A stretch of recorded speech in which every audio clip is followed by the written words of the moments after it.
कथेचं नाव साक्षात्कार. लेखक डॉक्टर वसंत कृष्ण वराडपांडे. देवगड फाट्याला उतरून तुम्ही पश्चिमेला 2.5-3 कोस चालत गेलात की हरिदेव बाबांचा मठ लागेल. अर्थात हे 2.5-3 कोस चालत जाणं ही सोपी गोष्ट नाही. वाट डोंगरदऱ्यातली आहे. अजूनही तिथलं रान किर्र आहे. क्वचित वाटसरूंना अडवण्याचं धाडस करणारे बिबट्यासारखे एकटदुकट प्राणी तिथं भेटणारच नाहीत असंही म्हणता येणार नाही. त्यामुळे हरिदेव बाबांच्या मठाकडे जाताना 8-10 जणांच्या जमावानंच लोक जातात. काही भाविकांनी ही अडचण टाळून फाट्यापासून मठापर्यंत चांगला रस्ता करावा या इच्छेनं प्रयत्न करायचं ठरवलं. पण स्वतः बाबांनीच ती इच्छा मोडून काढली. देवदर्शनाचा मार्ग इतका सुलभ असणं त्यांना मंजूर नाही, कारण त्यामुळे नको त्या माणसांची वर्दळ वाढते आणि भक्तिस्थळ सहलीचे ठिकाण होऊन तिथे नको ती कळा येते असं बाबांना वाटतं. अर्थात तसं बाबांनी बोलून दाखवलं असं नाही, कारण बाबा सहसा बोलतच नाहीत. ते मौनव्रती आहेत. मठालगतच्या घळीत बसून जपतप करणं हा त्यांचा नित्यक्रम. मठाची आणि मठाजवळच्या टेकडीवरील खंडोबाच्या देवस्थानाची सगळी व्यवस्था भिकंबट पाहतात. दर्शनेच्छूंच्या समोर देवस्थानाच्या सभामंडपात भजन प्रवचन करणं आणि भाविकांनी देवासमोर ठेवलेल्या पैशावर आणि धान्य फराळावर देवस्थानाचा सारा प्रपंच सांभाळणं ही भिकंबटांची जबाबदारी. आज 10 वर्ष भिकंबट हे सारं मोठ्या कुशलतेने सांभाळीत आहेत. भिकंबटांचा आणि माझा परिचय बराच जुना. आमच्या खेड्यावर वडील असे तोपर्यंत सगळा देवधर्म कुळकुळाचार भिकंबट पाहत. मी शिकून शहरात आलो आणि नोकरीच्या व्यापात गुरफटलो. त्यामुळे भिकंबटांची वारंवार भेट होणं दुर्मिळ झालं. वडील गेले तेव्हा समाचाराला भिकंबट घरी आले आणि तेव्हा कळलं की त्यांनी आता गाव सोडलेलं आहे. हरिदेव बाबांच्या मठाची सगळी व्यवस्था पाहण्याची जबाबदारी त्यांनी स्वीकारली आहे. सहज बोलताना त्यांनी मठात यायचं आमंत्रण दिलं आणि मीही येईन म्हणून सांगितलं. त्यालाही आता 7 वर्ष होऊन गेली. पण व्याख्यानाच्या निमित्तानं त्या भागाला गेलो असताना देवगड फाट्याला उतरून मठाकडे जावं असं मनात एकाएकी आलं. भिकंबटांना पूर्वसूचना देण्या इतकी सवड नव्हती आणि त्याची आवश्यकताही नव्हती. भिकंबट कुठं जाणार होते? तेव्हा फाट्यावर उतरलो आणि हरिदेव बाबांच्या मठाकडे चालू लागलो. सोबत 5-7 वाटसरू होतेच आणि त्यांच्या बोलण्यावरून मठाविषयी आणि बाबाविषयी काही कानावर येत होतं. त्यात समजलं ते असं की बाबा कोण आहेत आणि कुठून आले आहेत हे कुणालाच माहिती नाही. ते येण्यापूर्वी हा सारा प्रदेश दरोडेखोरांच्या वास्तव्याचा प्रदेश होता. तुकारामोशी आणि त्याच्या 10-12 साथीदारांचा विलक्षण धाक या प्रदेशात होता. रात्रीचं सोडाच, पण दिवसा देखील कुणी या भागात शिरण्याचं धाडस करीत नसत. आणि ते धाडस करण्याचं कारणही नव्हतं, कारण तेव्हा हरिदेव बाबांचा मठ इथं नव्हता आणि खंडोबाचं देऊळही नव्हतं. पण हरिदेव बाबा या भागात आले आणि रामोशांचा धाक नाहीसा झाला.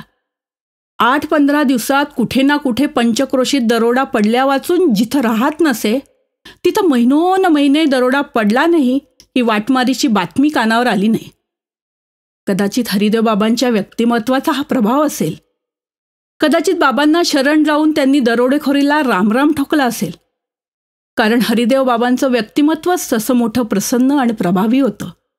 भरपूर 6 फूट उंची, भव्य शरीर, काळ्याभोर अंगकांतीवरचं तपश्चर्याचं तेज, पोटापर्यंत रुळणारी दाढी, भरघोस मिशा, मस्तकावर जटाजूट, त्याच्याभोवती गुंडाळलेली रुद्राक्षाची माळ, गळ्यातही तिपेडी रुद्राक्षमाळा आणि कपाळावर गोपीचंदनाचा ठसठशीत टिळा.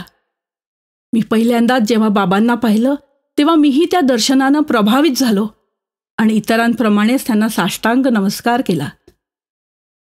भिकंबटांची भेट झाली तेव्हा त्यांना अत्यंत आश्चर्य वाटलं, आनंद वाटला. पूजापाठ संपवून जेव्हा ते त्यांच्या घरी आले तेव्हा मी मनसोक्त बोललो. जुन्या आठवणींची उजळणी झाली. भिकंबटांनी माझी बडदास्त चांगली ठेवली होती. घरी ते व त्यांची पत्नी दोघंच होती. मुलं बाळं शहरगावी होती, तीही त्यांच्या प्रपंचात रमली होती. त्यामुळे दोघंही निश्चिंत होते. कोणताच व्यापताप नव्हता. जुन्या ऋषीमुनींसारखा त्यांचा हा वानप्रस्थ मोठ्या समाधानाने पार पडत होता. मला एकाच गोष्टीचं राहून राहून कुतूहल वाटत होतं. संधी मिळताच मी विचारलं, भिकमटजी, गाव सोडून या अशा आडवाटेच्या ठिकाणी तुम्ही आलात कसे? हरिदेव बाबांची आणि तुमची जुनी ओळख होती? भिकमभट हसले. ओळख कुठली? मी इथं आलो आणि मगच त्यांच्याशी ओळख झाली. पण आलात कसे इथे या अशा ठिकाणी? आलो म्हणजे स्वतःहून आलोच नाही, नियतीनं मला इथं आणलं. म्हणजे? तो एक इतिहास आहे. आपल्याला हरकत नसेल तर? छे, हरकत कसली? जवळजवळ 10-12 वर्ष झाले असतील त्या घटनेला. त्यामुळे जरा आठवण जागवावी लागेल. तेव्हा हा मुलूक दरोडेखोरांच्या वर्दळीचा होता. हरिदेव बाबांचं आगमन होण्यापूर्वीची ही गोष्ट. तुकारामोशी हा या प्रदेशाचा अनभिषिक्त राजा होता तेव्हाची, भिकमभट सांगत होते. मी मनापासून ऐकत होतो. जन्माष्टमीच्या निमित्तानं प्रवचनासाठी असाच इकडे आलो. तेव्हाचा प्रसंग. पावसाळा जवळजवळ संपला होता. सगळीकडे गच्च हिरवं पण दाटलं होतं. 7-8 दिवसांची मध्ये उघाड पडल्यानं पायवाट टणक झाली होती. त्यामुळे चालताना विशेष त्रास होत नव्हता. प्रवचनानंतर भरपूर बिदागी मिळाल्यानं मन तृप्त होतं. या फाट्यावर आलो, थांबलो. मोटार कधी येईल त्याचा भरोसा नव्हता. खिशातून तंबाखू काढली, चुना काढला आणि डाव्या तळहातावर घेऊन ती मळू लागलो. तोच माझ्यापुढे सावली पडली. वर पाहिलं आणि दचकलो. रस्त्याकडेच्या दगडावर बसलो होतो, पटकन उभा राहिलो. तळ हातावरची तंबाखू चिमटीत घेऊन तोंडात टाकण्याचाही धीर झाला नाही. ती तशीच खाली भुईवर केव्हा सांडली कळलंही नाही. भीती वाटण्यासारखाच प्रकार होता. धटिंगणासारखी दिसणारी 2 काळी कभिन्न माणसं समोर उभी होती. पिळदार राकट शरीर, उग्र चेहरा, त्यावर भरगोस दाढीमिशांचा ऐवज, डोक्यावर लपेटदार मुंडासं, काचा मारलेलं गुडघ्यापर्यंत उंच उचललेलं जाडभरडं धोतर अन खांद्यावर घोंगड्यांची घडी, हातात कुऱ्हाड धरलेली. वास्तविक इकडच्या खेडूतांचा हा नेहमीचाच वेश असे. दचकण्याचं तसं कारण नव्हतं, पण दचकलो. मनात कुठेतरी शंकेची पाल चुकचुकली. राम राम, दोघांपैकी एकजण म्हणाला. राम राम, मी पुटपुटलो. जरासं काम होतं. बोला. आमच्या सरदारानं बोलावलंय. मला? जी. कशाला? काही पूजापाठ, अभिषेक? आम्ही हुकमाचे गुलाम भटजी बुवा, आम्हाला काही मालूम नाही. तुम्हाला संघ घेऊन यायचा हुकूम आहे. सरदारांचा? जी हो. कोण सरदार? त्यांचं नाव गाव? नाव तुकारामोशी. तुकारामोशीचं नाव ऐकलं आणि माझी बोबडीच वळली. अंगभर सरसरून काटा उभा राहिला. शरीर घामाजोकळ झालं. काय बोलावं ते कळेना, कसं टाळावं ते समजेना. तुकारामोशी हा दरोडेखोर होता आणि 10-20 कोसात त्याचा चांगलाच दरारा होता. पोलीस देखील त्याला पकडण्यासाठी अवास्तव धाडस करण्यात धजत नसत. मात्र दरोडेखोर असूनही त्याच्या करणीत एक शिस्त होती. लहान मुलं, बायाबापड्या आणि म्हातारे कोतारे यांना तो इजा करीत नसे. जे त्याला विरोध करीत नसत त्यांना तो फारसा त्रास देत नसे. मात्र जे विरोध करीत त्यांना कायमची दहशत बसेल असं वागायलाही तो मागे पुढे पाहत नसे. अर्थात हे सगळं कर्णोपकर्णी माझ्या कानावर आलं होतं. त्यामुळे तुकानं बोलावलं हे कळताच मी हादरलो. मला गप्प पाहून एक रामोशी म्हणाला, मग कसं भटजी बुवा, येता का पालखीतून यायला लागते? पालखीतून? मी भिरभिर अवतीभोवती पाहिलं. पालखी कुठंच दिसत नव्हती. त्यावर तो हसून म्हणाला, जी हो, पालखी 2 हातायची, 80. त्यानं आविर्भाव करून दाखवला. मी समजलो, आपण नाही म्हटलं तरी हे आपल्याला उचलून नेणार. लहानपणी शाळेत असताना चुकार मुलांना धरून आणण्यासाठी 2 मुलं एकमेकांच्या हातात हात गुंफून पालखी करीत, तशीच या रामोशांची ही पालखी राहणार होती. आणि त्या पालखीत बसून जाणं माझ्यासारख्यांना परवडण्यासारखं नव्हतं. उगीच नकार देऊन तुक्याची गैरमर्जी ओढून घेऊन भलत्या संकटाला अवतरण देण्यापेक्षा त्याची मर्जी राखून तो काय म्हणतो, त्याचं काय काम आहे ते जाणून घेण्यात भलाई होती. क्वचित लाभही होण्याची शक्यता होती. त्यामुळे मनातील भीती आतल्या आत दडपून टाकीत वरपांगी धीर करून मी म्हणालो, नको, पालखी नको, मी येतो की पायी पायी. मग चाला. कितीक दूर जावं लागेल आपल्याला? हे नजीकच आहे, त्या अंगाला 3-1 कोस समजा. 3 कोस म्हणजे 6 मैल. आधीच 2.5-3 मैलाच्या वाटचालीनं पाय थोडे वळून आले होते. त्यात अजून 6-1 मैल चालून जायचं, आणि तीही वाट सरळ थोडीच होती, डोंगर दऱ्यातली, आडवळणाची. पण नाही म्हणायची सोय नव्हती आणि चालण्या वाचून इलाज नव्हता. कुलदेवताचं स्मरण केलं आणि म्हणालो, चला निघूया. मी पाऊल पुढं टाकताच एक रामोशी म्हणाला, जरासं थांबा भटजी बुवा, असं उघड्या डोऱ्यानं नाही जाता येणार. आंधी डोरे झाका लागतील आणि पायी चालायची जरवत नाही. तुम्हाला असं उबडखाबड वाटचा माहुरा नसन, म्हणून सन्या सरदारानं घोडं झालंय तुमच्यासाठी. या असे. 10 पावलावर झाडीत घोडं बांधलेलं होतं. त्यावर खोगीर कसला होता. त्या दोघांनी माझ्या डोळ्यावर घट्ट कापडाची पट्टी बांधली, हाताचा आधार दिला, घोड्यावर चढवलं. जन्मात कधी घोड्यावर बसलो नव्हतो, त्यामुळे रिकिबीत पाय नीट राहीना. रस्ता पायवाटेचा, चढ उताराचा. तोल सांभाळताना माझी तारांबळ उडत होती. हातांनी घोड्याच्या आयाईचे केस मी गच्च धरून ठेवले होते. लगाम हातात धरून एक जण पुढं चालत होता, दुसरा घोड्याच्या मागे. घोडं गरीब होतं, सांभाळून नेत होतं. तरीही अंग ठेचकाळत होतं. पाय भरल्यागत वाटत होते. पण हे सगळं सहन करण्यावाचून गत्यंतर नव्हतं. भिकंभट सांगत होते, मी उत्कंठेनं ऐकत होतो. मुक्कामाचं ठिकाण येतात रामोशांनी हाताचा आधार देऊन मला घोड्याहून खाली उतरवलं. डोळ्यावरची पट्टी सोडली. मी समोर पाहिलं, मोठी डोंगर गुहा, आणि त्यातल्या एका विस्तीर्ण कातळावर तुका रामोशी बसलेला. बलदंड शरीर, काळा कभिन्न रंग, तोंडावर झुपकेदार गालमिशा, मस्तकावरले केस खांद्यापर्यंत उतरलेले, गळ्यात टपोऱ्या काचमण्यांची माळ, कपाळाच्या मधोमध शेंद्राचा ठसठशीत टिळा, गळ्यात सोन्याच्या साखळीत वाघाच्या दाताचा ताईत बसवलेला, धोतर टोंगळ्यापर्यंत वर खेचलेलं आणि खांद्यावर घोंगड्यांची घडी, हातालगत खाली ठेवलेली धारधार कुऱ्हाड, जवळच टेकून ठेवलेली रायफल, घोटीव शरीराच्या तुक्याच्या डाव्या मनगटात चांदीचं भरीव कडं आणि किंचित तांबारलेल्या नजरेतून बाहेर ओसंडणारी भेदक जरब. मला पाहताच रामराम करीत तुक्या म्हणाला, या भटजी महाराज, या, असे बसा. आपल्या शेजारी हातानं जागा दाखवीत तुक्या म्हणाला. ढगांच्या गडगडाटासारखा त्याचा आवाज होता. मी बसलो. रामराम करीत म्हणालो, काय काम काढलं सरदार?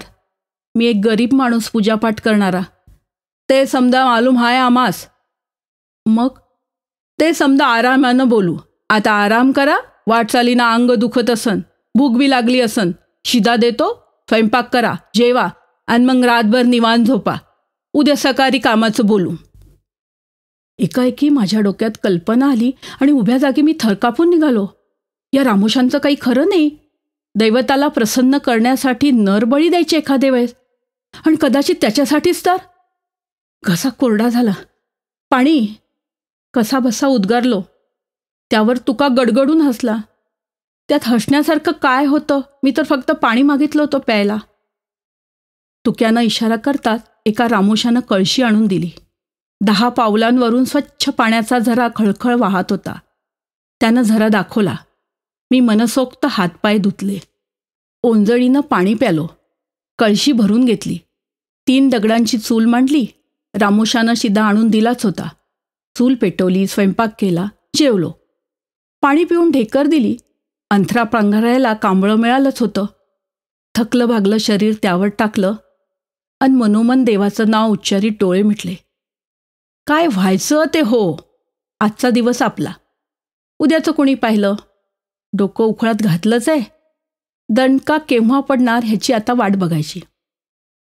झोप कधी लागली ते कळलंच नाही. उठलो तेव्हा पहाटेचा प्रकाश सगळीकडे भरून राहिला होता. प्रातर्विधी उरकून झऱ्यावर स्नान केलं. पळशीतल्या अष्टगंधाचा टिळा कपाळावर रेखला. भोवताल रानफुलं फुलली होती, ती तोडून घेतली. झऱ्याकाठच्या मातीचं शिवलिंग केलं. ध्यायेन नित्यं महेशं व्रजतगिरिनिभं चारुचंद्रावतंसन असं मनातल्या मनात म्हणत कैलासनाथाचं ध्यान केलं. कालच्या बिदागीत नारळ मिळालं होतं, ते फोडून खोबऱ्याचा नैवेद्य दाखवला. डोळे मिटून एकाग्र चित्तानं खड्या आवाजात शिवस्तोत्र म्हणू लागलो. कैलासराणा शिवचंद्रमोळी फणींद्र माथा मुगुटी झळाळी कारुण्य सिंधू भवदुःखहारी तुझ वीण शंभो मज कोण तारी. मी मनकपूर्वक म्हणत होतो. मिटल्या डोळ्यांसमोर श्री शंकराची ध्यानमूर्ती उभी केली होती. अनामिक भयामुळे असेल कदाचित, उत्कट भक्तिभावाचं जागरण माझं मलाच जाणवत होतं आणि डोळ्यातून अश्रुधारा वाहत होत्या. शेवटी करता करविता तोच एक होता. त्याच्यावर भार ठेवण्यावाचून दुसरा मार्गच कोणता होता. स्तोत्र पूर्ण होताच शंभो हर हर असा जयघोष करून त्या पार्थिवापुढे साष्टांग दंडवत घातलं आणि उठून उभा राहिलो. डोळे उघडताच आश्चर्याचा धक्का बसला. तुकारामोशी विलक्षण आदरानं माझ्याकडे बघत होता. मी डोळे उघडताच त्यानं मलाच साष्टांग दंडवत घातला. त्याला वर उठवीत मी म्हणालो, सरदार हे काय? भटजी महाराज, गेल्या जन्मीचं पुण्य म्हणून आपल्यासारख्या देवमाणसाचं दर्शन झालं. लगेच दिसापासून तुमच्यासारख्या शायना माणसाची मी वाट पाहत होतो. खंडोबानं तुम्हाला पाठवलं, जीवाचं सार्थक झालं. तुकारामोशीची ही प्रतिक्रिया अनपेक्षित होती. त्या क्षणी लक्षात आलं, इथे मी सुखरूप आहे. माझ्या जीवाला धोका नाही, नाहीतर हा असा निश्चितच वागला नसता. माझ्याविषयी ह्याच्या मनात आदर जागा झालाय. हा मोलाचा क्षण जपला पाहिजे, संधी येताच तो वापरला पाहिजे. मी म्हणालो, मला काही समजलं नाही सरदार. भटजी महाराज, समधी हयात चोरी दरोडेखोरीत गेली. कित्येकाचे सराफ मस्तकावर घेतले. मर्जी असो नसो, पोटासाठी हा खराब धंदा उचलन पडला. लय पाप केलं. आज तुमच्यासारख्या पुण्यवानाचं दर्शन झालं. वाटते या इथला मोलाचा नरदेह ईश्वरानं दिला, पर म्या तो वाया घालवला. नुसतं नरकाचं साधन केलं. सरदाराच्या डोळ्यातून आसवं झरत होती. मी विचारलं, केलं त्याचं तुला खरोखरच इतकं वाईट वाटतं सरदार? खोटं नाही सांगत महाराज. बापदादाचा धंदा म्हणून हा उचलला. लई दरोडे घातले, पर खरं खोरं सांगतो, पाव तर असं काही कंदी वाटलं नाही. मग आजच असं वाटण्याचं कारण? कारण सरदार प्रयत्न करूनही काही सांगू शकला नाही. ते कारण मी सांगतो सरदार.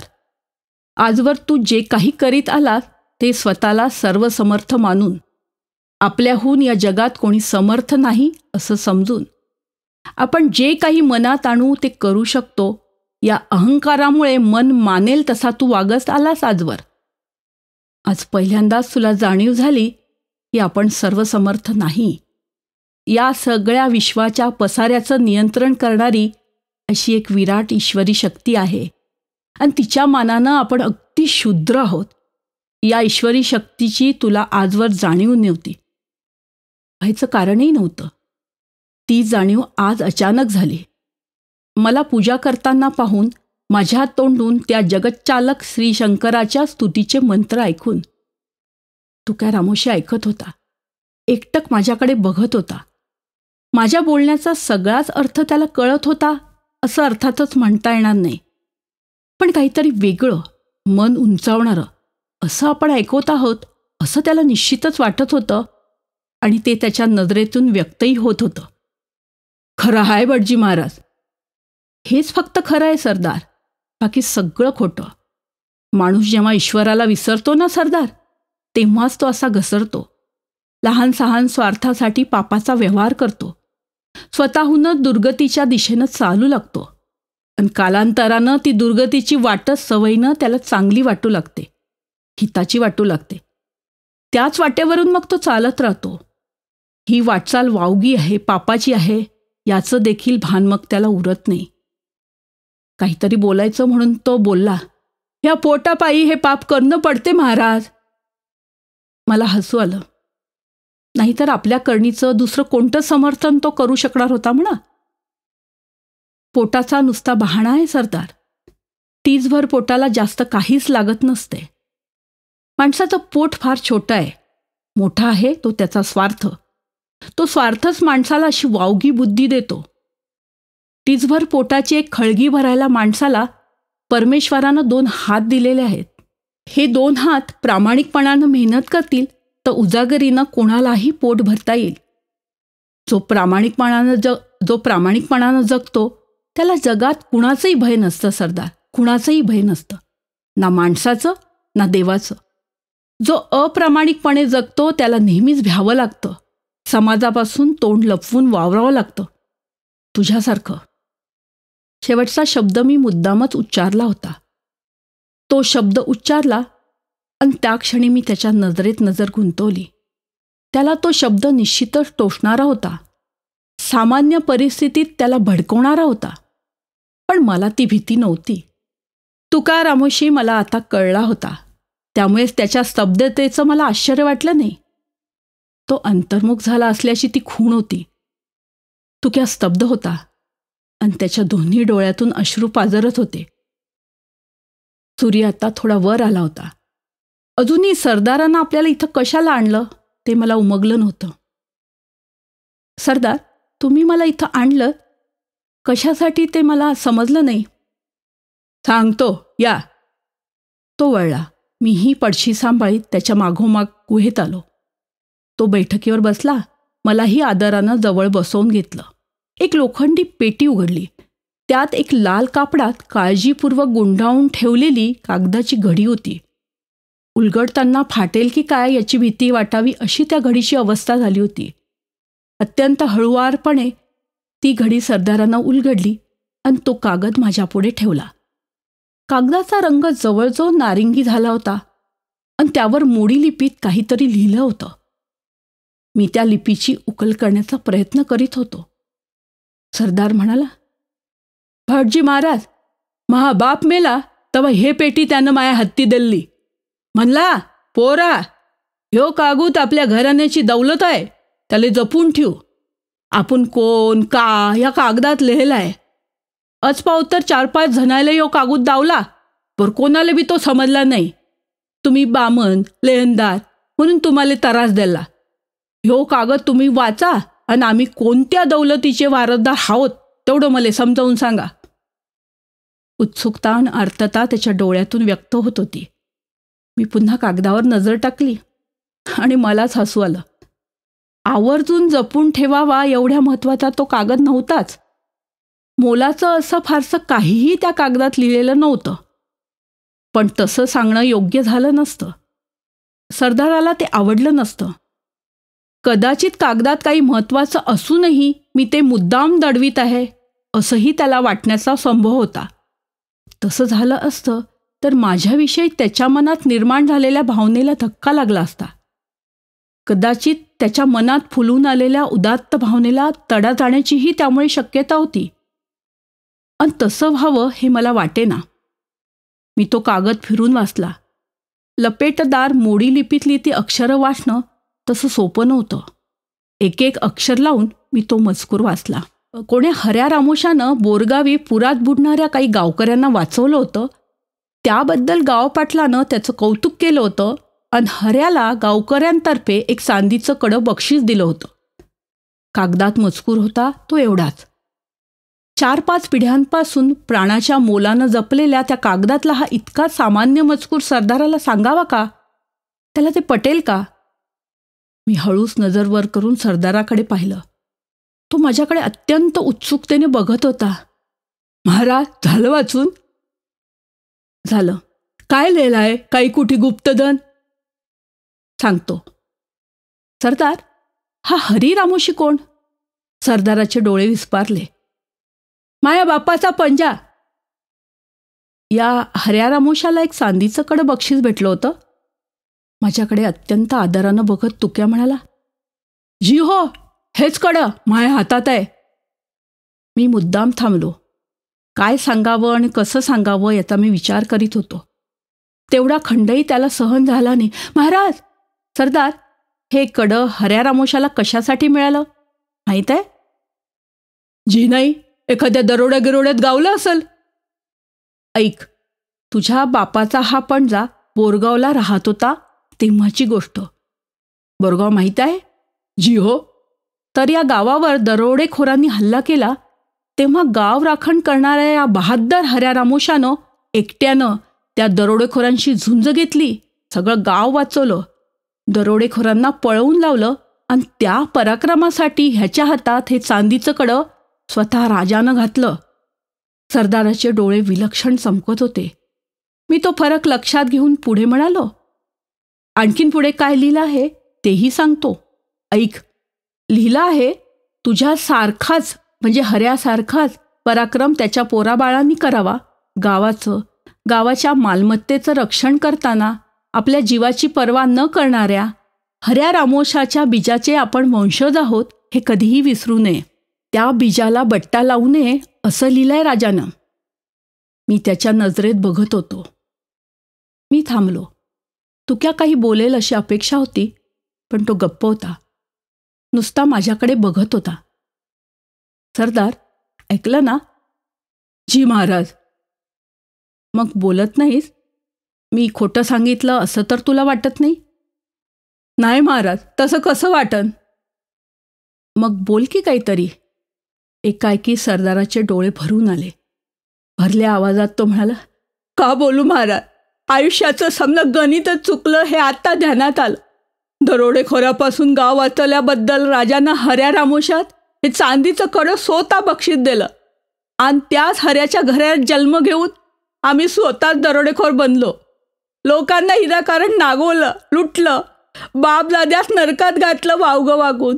हे पाप आता कुठे आणि कसं फेडू महाराज, कसं फेडू? तोंड तळ हातात झाकून तुक्या गदगदत होता.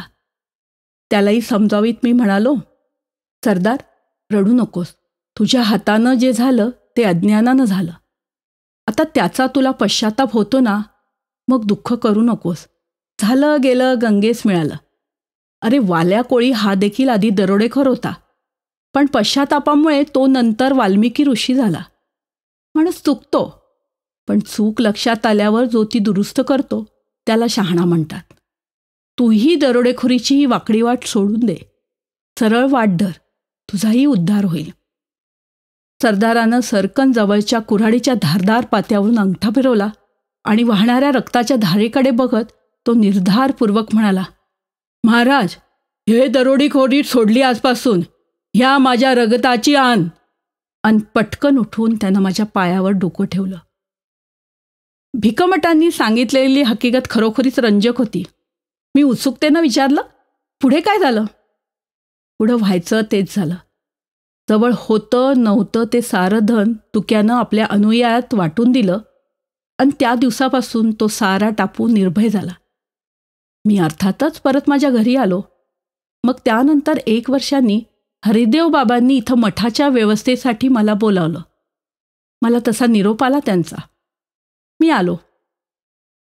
एक गोष्ट मला कळेना, हरिदेव बाबांचा आणि भिकमभटांचा परिचय कधी झाला? मी तसं त्यांना विचारलं. किंचित हसून ते म्हणाले, बाबा त्रिकालज्ञ आहेत. इथला प्रदेश दरोडेखोरीतून मुक्त होण्यात माझा थोडा हात आहे हे त्यांच्या कानावर गेलं असेल. कदाचित तुक्या रामोशापैकीच कुणीतरी बाबांच्या कानावर ते घातलं असेल. पण बाबा इथं आले. हा मठ आणि खंडोबाचं हे मंदिर त्यांनी बांधलं. आसपासच्या खेड्यातील भाविक जनतेनं त्यांच्या चरणी पैसा अर्पण केला. आज हा सगळा व्याप त्याच पैशातून उभा आहे. मठाच्या मालकीची शेतं आहेत. देवस्थानाच्या सभामंडपात कथा कीर्तन आणि भजन प्रवचन चालतात. तेच माझं मुख्य काम आहे. समाजाला भजनशील करणं, त्यांच्यावर चांगले संस्कार करणं, यात आमचा दोघांचा वेळ फार चांगला जातो. वानप्रस्थाचं हे आमचं जीवन मोठं सुखा समाधानाचं आहे. तरीही एका प्रश्नाचं उत्तर मला मिळालंच नव्हतं. मी विचारलं, पण भिकमभट, तुका रामोशाचं पुढे काय झालं? तुमची त्याची पुन्हा कधी भेट झाली की नाही? इतकी वर्ष तुम्ही इथे आहात तेव्हा. झाली की. मग त्यांचं कसं काय सुरू आहे? उत्तम. म्हणजे म्हणजे तोही आता अध्यात्माच्या वाटेवरून बराच पुढे गेलाय. त्याला आज जे कोणी पाहतील त्यांना या प्रदेशात एकेकाळी भयंकर आतंक माजविणारा हाच तो तुक्या रामोशी आहे असं सांगितलं तर ते खरं देखील वाटणार नाही. भिकंबट, तुमचं हे बोलणं ऐकून आता मला देखील तुक्याला एकदा पाहावं असं वाटू लागलंय. मग पाहता येईल की. मी अत्यंत उत्कंठेनं उद्गारलं. पाहता येईल? कधी? कुठे? इथेच आणि आत्ताच. कारण तुक्या म्हणजेच आजचे हरिदेव बाबा आहेत. भिकंबट शांतपणे उद्गारले आणि मी अवाक होऊन त्यांच्याकडे बघतच राहिलो. फ्रेंड्स, आजची कथा कशी वाटली ते कमेंट बॉक्समध्ये नक्की शेअर करा. आवडली असेल तर लाईक करा आणि असंच छान छान ऐकण्यासाठी सबस्क्राईब करा वसंत कथा.